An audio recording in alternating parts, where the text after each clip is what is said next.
Hello, you're watching the Inner Goddess interviews. I'm Thurman, and I'm talking to women who are unleashing their inner goddesses and following their soul path. And today I'm absolutely delighted to have Kris Oster on the show today. Welcome, Kris. Hello. Thank you for asking me. Yay! I'm so Oh excited to no. be with you and get to know you better as well. Oh, it's a pleasure. Thank you so much for taking the time. You have such an interesting story. I've been snooping around on your website and looking at all the things you do, all the things you've done.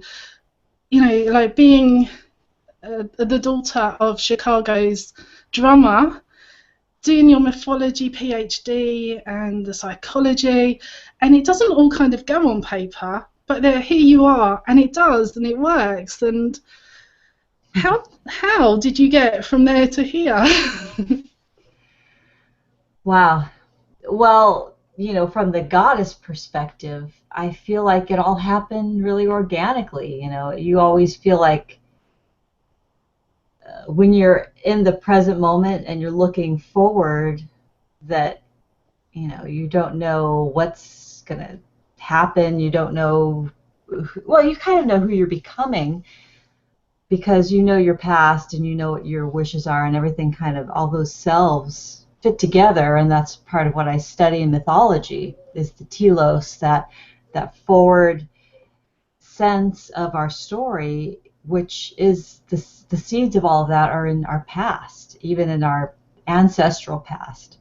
um, so the drumming has been really interesting, with my father being a well-known drummer and really a very respected drummer. He's, one of the best drummers on earth, in my opinion. Um,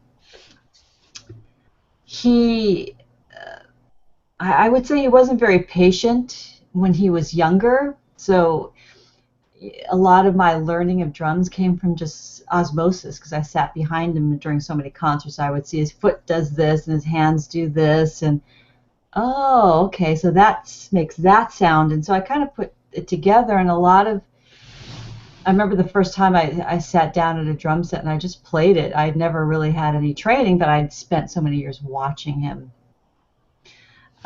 So apparently, yeah, I did have that seed in me to play drums, but I never found, and I have to do a blog post about this someday. I was in bands with like other kids who had parents that were famous musicians. I was in a group that almost toured Europe. I forget who the band was. It was a band in the 90s. It was fairly well known. But I was always kind of on the verge of making it as a drummer, and I never did. And I was doing massage therapy because the other love that I had at that time was cultural anthropology. That was my minor when I majored in music in my undergrad. And in particular, I was really drawn to African drumming and healing. So, now I can see the threads obviously came together. It's like healing, shamanism, then all the mystery religions talk about going into the deep self, traveling through the worlds, path working, all the stuff that it's like, oh yeah, I do that now.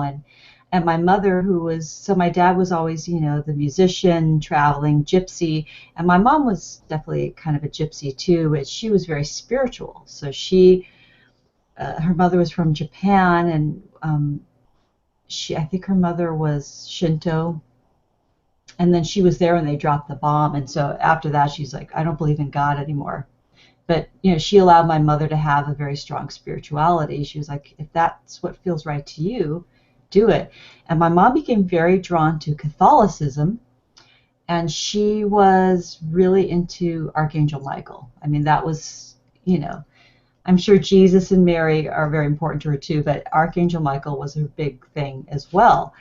So very early on, she was into kind of the New Age movement and into like that whole was it Seth? There were people like who were into channeling. She started getting into like channeling and going to all these different groups, but she would take me with her.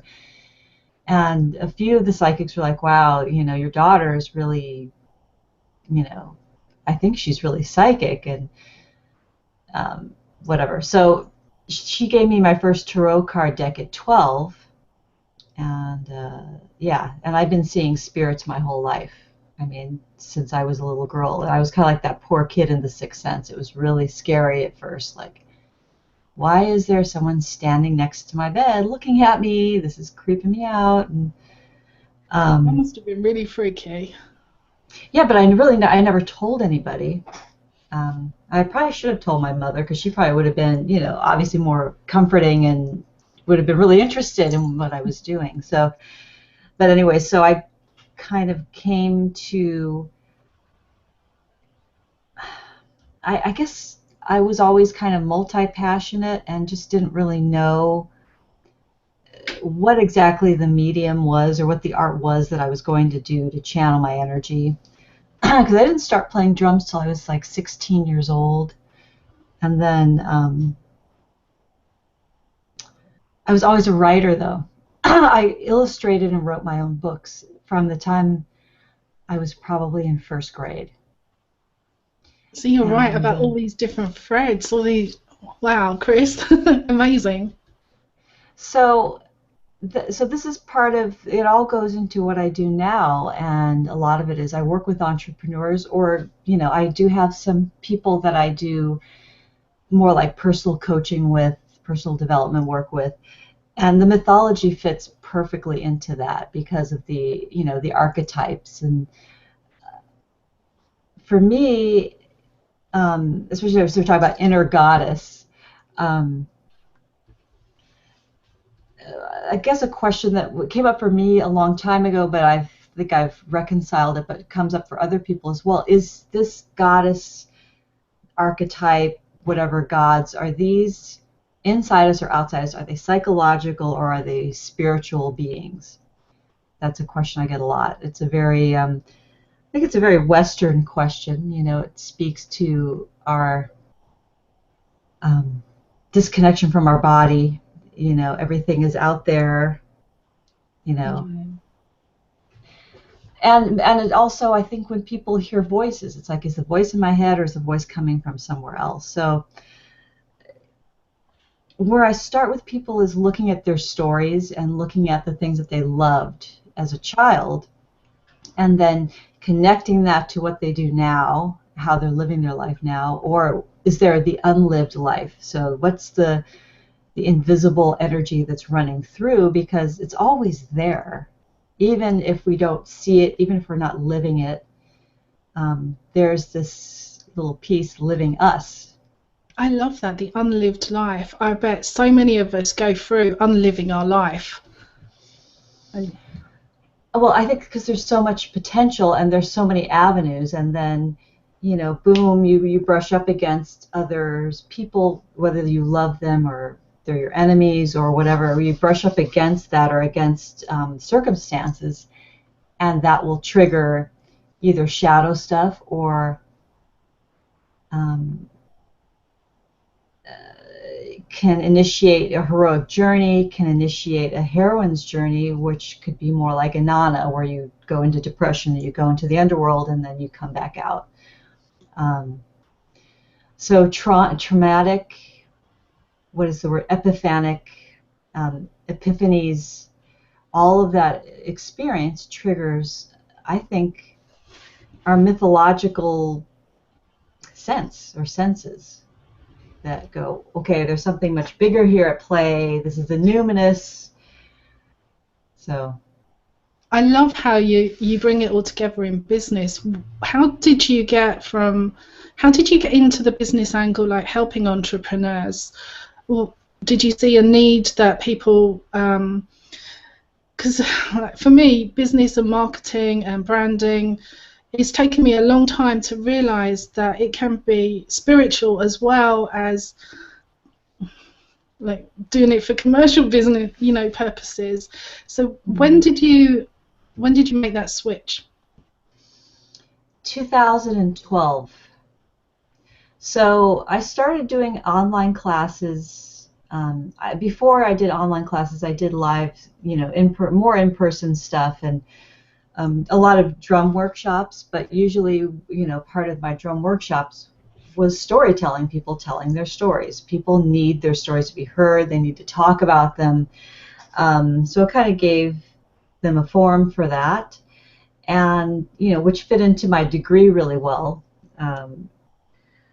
And I always kind of felt like, well, business is something else, because I worked in the corporate world for a long time, and I think even in my corporate job, I was very entrepreneurial how I approached it. But I had a boss that was really super awesome. He was a man, and he just loved that I would come up with ideas constantly to try and test new things. And I would usually get them at 4 in the morning, and I'd wake up and email him from home, and he was like, my God, And then I was also so I was respected at work because I could, I did a lot of good work and brought in revenue for the company. I was working for GoToMeeting and GoToWebinar at the time. Okay. They're owned by Citrix Online. And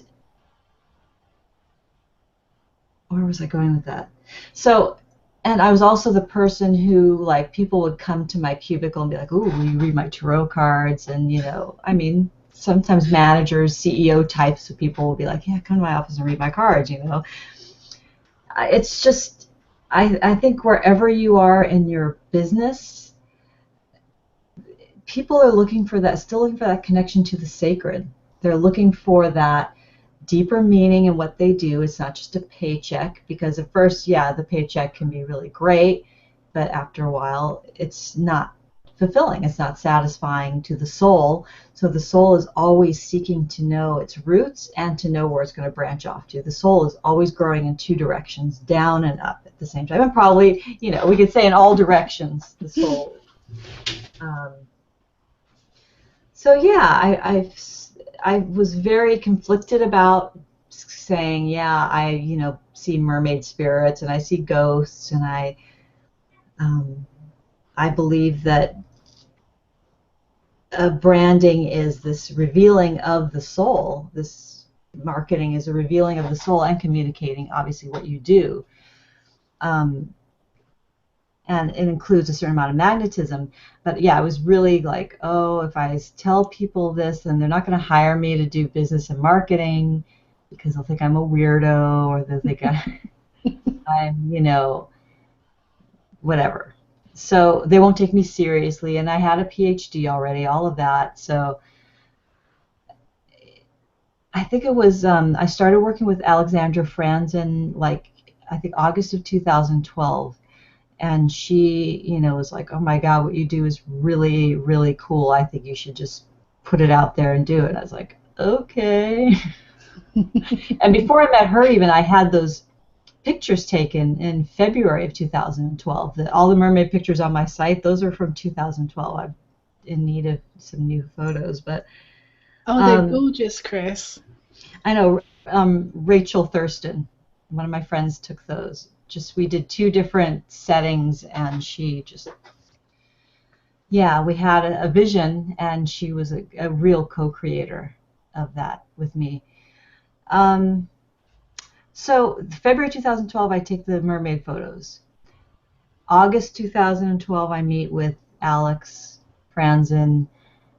Mid-August, I finally put those pictures on my site and come out as a mermaid, come out as, a psychic, crazy, intuitive, woo-woo gal who does business stuff. But, whatever. I had a good track record. I had a good resume. I had a PhD, and still I felt like, oh, I'm not enough, So I think for all of us, especially entrepreneurs, it's such, and that's why we gather together, like in your group, the Inner Goddess Revolutionaries, the Enchanted Entrepreneur Circle. We need that strength of numbers, because when you go out in the world, it's rare to find people that are just bearing their souls and saying, yeah, this is who I am, and this is my business. And so, it's very scary, isn't it, to do that? It is, and I still, I feel like I felt this pull from the mermaids since probably early 2013 to start writing about sexuality in business. I'm like, God, I don't want to write about that. I don't want to do it, but they keep sending me the mission, and I do it little bits and drabs in classes and blog posts, but eventually it's got to be a book. So yeah, it's going to come out because it's what they want. So but then again, the question, is it what I want? Is it what they want? Is it what we both want? Is it my destiny? I mean, and the thing is, with mythology, we can play around with that and see the possibilities and not feel like we're locked into just the treadmill of life, like little rats running and, getting money here and some food there and surviving, that there is a deeper purpose. I'll be looking forward to that book. Well, I've taken Kris's Bewitched course, which I really, really enjoyed. And what I was surprised about was I thought, oh, okay, I'm going to take a business course that's going to help me to market things. And I didn't realise that it would be kind of like the tables would be turned, and that marketing really is all about the individual. Like, you got us to explore our shadow selves and to look at things differently, and that just resonated with me, because normally I think about marketing stuff being kind of like you have a formula, you do this, and you get results, where you turned it completely on the head for me. Thanks for that, Kris. Awesome.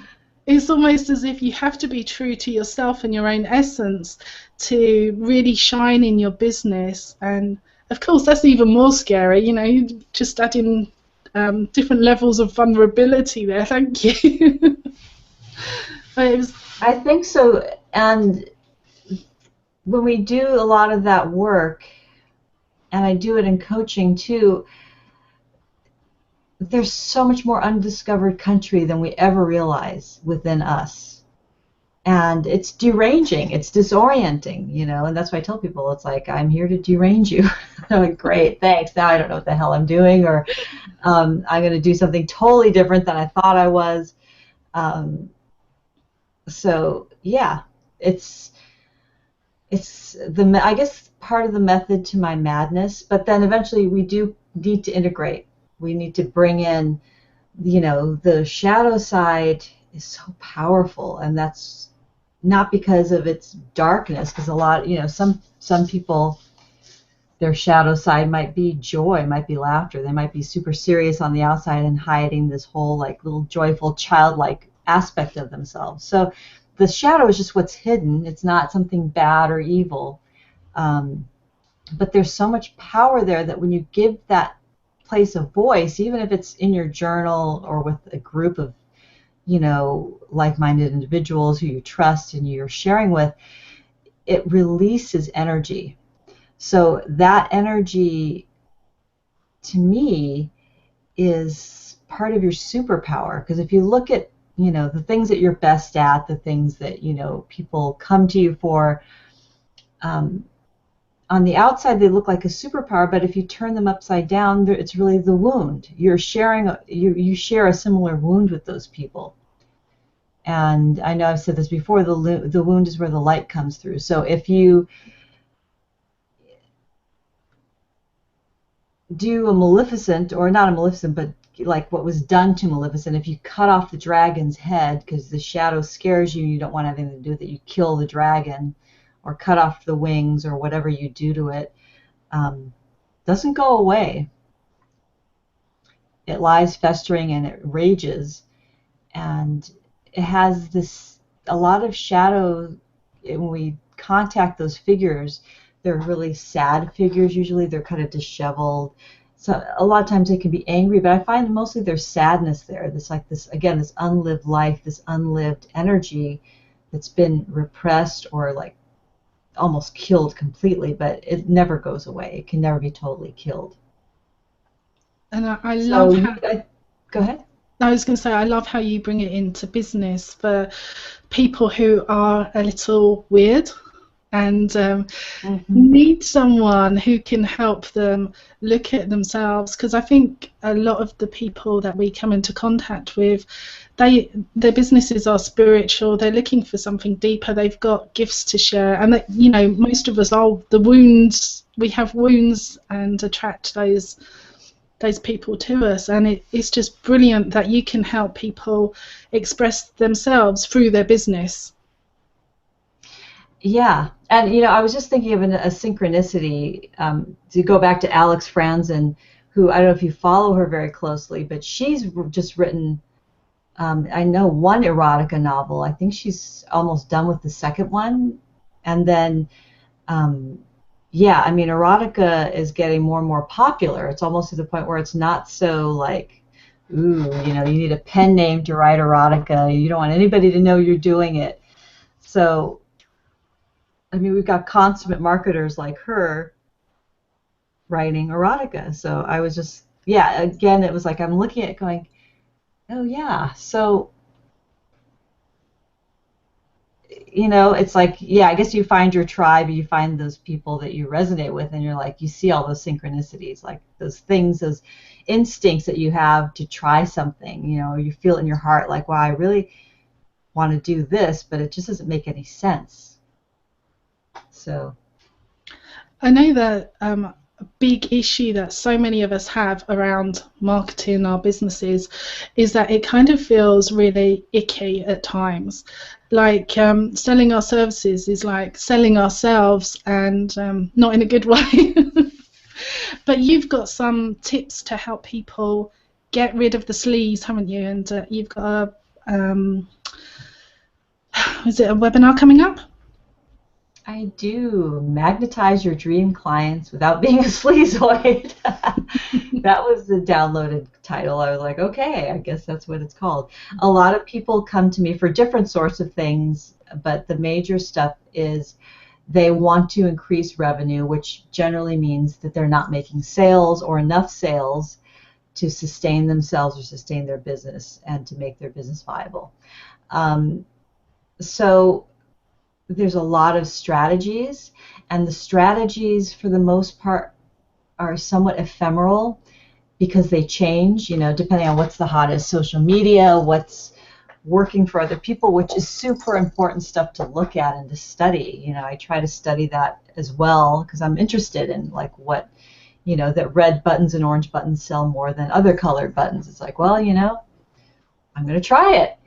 So that there's this side of marketing that's about strategy and tactics, and that's, I think, what generally people feel kind of icky about, like, oh, I don't want to have to send an email out to my list and ask them to buy something. I don't want to put on social media to, you know, keep plugging my things. And so, you know, that's why I've combined kind of the more business practical with the spiritual. So the spiritual side, and you know, and to me, mythology to me is I guess in a sense a religion.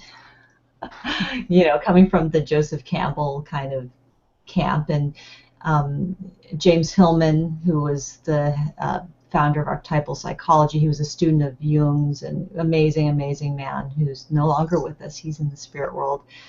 Very highly influential to me. So they what they wrote about is the fact that you know, there is nobody else who is you. Your soul is a complete, unique entity, and and Martha Graham says this, that if you don't express that individuality in its grandeur and magnitude, so I think that, you know, I kind of, well, one of my struggles with the mermaid is, am I trivializing it? Am I making it too like media-esque and big?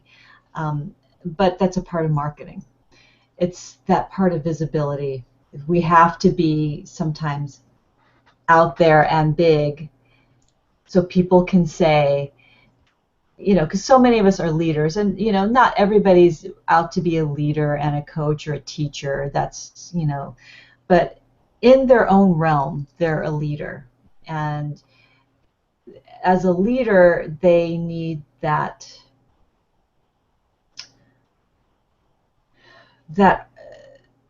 allowing of the archetype to express itself and to take its form. And sometimes that form might be bigger than what they feel. They might not feel confident or scared, like, oh, I'm an introvert. That's usually what I hear. I'm an introvert. I'm shy. I don't do things that way. And it's like, you just have to do things the way you do things. So the side of the archetypal kind of gives you that mirror to look at. Oh, there's this face, and it could be the face of a mermaid, it could be the face of Aphrodite, it could be the face of Zeus, it could be the face of Odin. Whatever that face is that's showing itself to you, it's presenting because you are carrying and ready to birth or express that archetype in the world. And I find that people express a lot of energy through work, through their livelihood. It doesn't matter if they're charging money for it, if they're doing trade, if they're volunteers, whatever. That's a livelihood. That's, paving that path. Did I go totally off topic from what you asked me? Sorry. No, I asked originally about your webinar coming up and about being sleazy marketing, but no, that's fine, that's cool. Right on. Oh, you're obviously so passionate about what you do, Kris, and I really enjoy your stuff, and I'm looking forward to your webinar coming up, and I'll post the links as well for people to connect with you. And you have your Enchanted Entrepreneur Circle as well. I do. All are invited.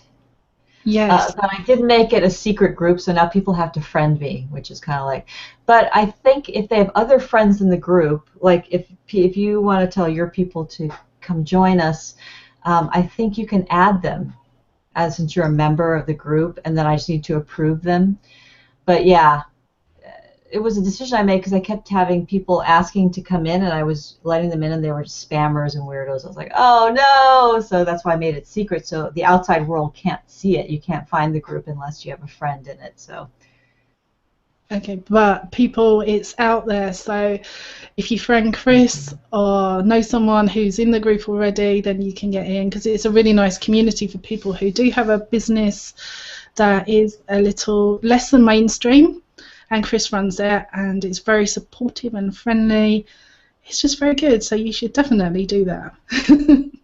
Thank you, Lynn. Yeah, I really love your work, and I'm a member of your group, and I know it's been, well, this year kind of exploded for me. Like all of a sudden, I'm pretty much sold out. I can't take any more one-on-one clients. I'm going to take some more in September. I'm going to offer a service called The Plunge, which was one of my original services. I started way back in 2012, and I haven't done it in a year, but I'm reformatting it so it's more magical, more of me opening up more into the magical, the alchemical, the mythological, and yeah, so getting more into the path working, and not so afraid to be myself. Again, it's like there's just levels, like I said. So the archetype that will present itself will change, even if you're like predominantly one thing. It morphs. It never. I'm sure you've seen this too in your own work. Yeah. It's like different layers, isn't there? You go from one thing and you go so far and you take off a layer, and then there's something else, and eventually that gives way, like an onion or a lotus. Exactly. So now you have to tell me and us, the audience, what's next for you? What's your big thing? Well, actually, these interviews were my big thing, because I'd been absolutely terrified of doing the interviews, So they were my big thing. My book coming out sometime, whenever, will be the next big thing, but that's with the publishers. And what's your book about again? It is The Inner Goddess Revolution, and it's about unleashing your inner goddess, getting more out of life. That's it. So how can I unleash my inner goddess more? Sorry, what was that? How can I unleash my inner goddess more? Do it sounds so easy, and people find it so difficult. But as I sat and wrote my book, I just became aware that awareness is the answer, because we do so many things on autopilot all the time. We don't question our beliefs, we don't question why we do things, how we do things. So I think the way to unleash your inner goddess is just to become aware of yourself and what goes on the inside. That's my whole book now. No one's going to buy it. Yes, they will. We need the good juicy bits, so we're like, ooh, yeah. There are juicy bits. That's fantastic. There are juicy bits. Yes, like bearing my soul juicy bits. Awesome. Well, thank you for asking that question, Kris. And where can people find you, as well as in the Enchanted Entrepreneur Facebook group? My website is krisoster.com. I've been under mythicrhythm.com for a long time, but a lot of people have trouble spelling that. My name is much easier, so I'm probably going to eventually migrate everything over to that. But you can find me there, Twitter @mythicrhythm, and I seem to do a lot of Facebook stuff. I've been fairly addicted to it. Me too. I can't actually imagine life without Facebook now, and that is just very sad. Well, and there's no market. It's really, as far as marketing, it's like one of those essential pieces. You have to use it, unless you're someone like Alex Franzen, who's not on Twitter anymore either. She just quit Twitter. So I don't know. I love to be connected in community, so it works for me to be on Facebook every day. When I go through sabbatical periods, I'll go like Monday, Wednesday, and Friday, and I take Tuesdays and Thursdays off Facebook, or I'll go for like a week. But I'm always just like, I want to check so badly. So I guess when the day comes that I hate it, then we'll see. Right. So you can find Kris at krisoster.com. Lots and lots of times on Facebook and at Twitter. She is obsessed with it, and yeah, she's crazy. But that's okay. Yeah, in the good ways, we're crazy. Thank you so much, Lynn. Thank you, Kris. It's been a total pleasure. Thank you so much. Bye. Thank you all for watching, and until next time, thank you. Bye. Bye.